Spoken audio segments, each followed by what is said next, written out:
ऋषि Chronicle news network कहे मन की बात ऋषि मिश्रा के साथ लोकसभा आम चुनाव 2024 में। आज हमारे साथ उन्नाव जनपद में समाजवादी पार्टी की प्रत्याशी अन्नू टंडन जी हैं। हम थोड़ी सी उनसे बात करेंगे। लंबी वार्ता हम आपको बाद में दिखाएंगे, लेकिन अभी हम थोड़ी सी वार्ता उनके साथ करेंगे। सबसे पहला आपका हमारा चैनल पर स्वागत है।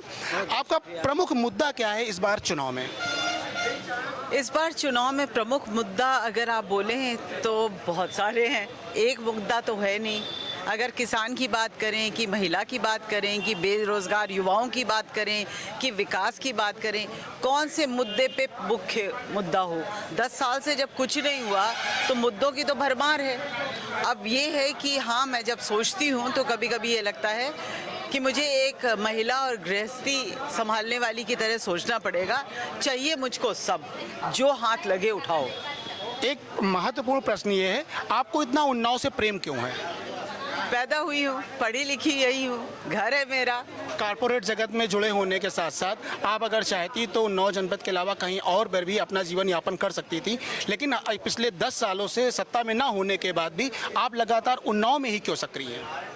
ये मेरा घर है, मुझे यहाँ के लोगों से प्यार है, मेरी ज़िंदगी में यही सब कुछ है और मैं चाहती हूँ कि मरने के पहले अपने उन्नाव के लिए कुछ बड़ा कर जाऊँ। जनपद उन्नाव के मतदाताओं में आधी आबादी महिला की मानी जा रही है। क्या आपको लगता है कि वो आप बहन बेटी के रूप में स्वीकार करेंगे आपको? ऐसा है कि स्वीकार करेंगे का सवाल नहीं है। जहाँ जाती हूँ इतना स्नेह मिलता है कि मैं उसी से बहुत अभिभूत हो जाती हूँ। तो इसलिए 10 साल में 2 बार हारी जरूर, लेकिन स्नेह में कभी कमी नहीं रही, इसलिए ऐसे ही हूँ। जनपद उन्नाव का आज की डेट में सबसे ज्वलंत मुद्दा शुक्लागंज का पुल बना हुआ है, जहां जाम की वजह से तमाम लोग रोज़मर्रा की ज़िंदगी से भी संघर्ष कर रहे हैं और साथ ही कई लोग ऐसे हैं जो दम भी तोड़ देते हैं कहीं ना कहीं कानपुर पहुंचने से पहले। उस विषय में आप क्या कहेंगे? वो हमारा लोकल शुक्लागंज का प्राइम मुद्दा है और वहाँ पर इतना मैं जानती हूँ कि उसके बाद जब हमें पता चला था तो रिसर्च भी की थी, तो और देशों में पता लगाया तो ऐसे कई पुल हैं जो कमज़ोर हो जाते हैं, लेकिन उसको मजबूत करने के तरीके होते हैं। भले ही वो बहुत मजबूत ना हो पाए, लेकिन आम जनमानस का पैदल चलना या साइकिल से चलना फिर भी मुमकिन हो जाता है। उतना ही ये लोग अगर कर देते तो इतनी जाम की समस्या ना होती, इतने दुखी ना होते लोग।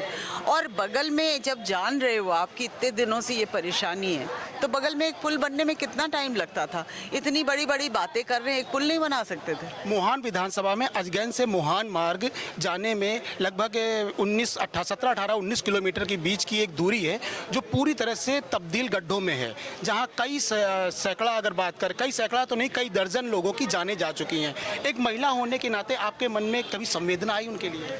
ऐसा है कि कईयों के घर में गई हूँ जहाँ जहाँ मुझे पता चला, और आपको गिनती बता दूँ, 27 लोग मर चुके हैं 3 साल में।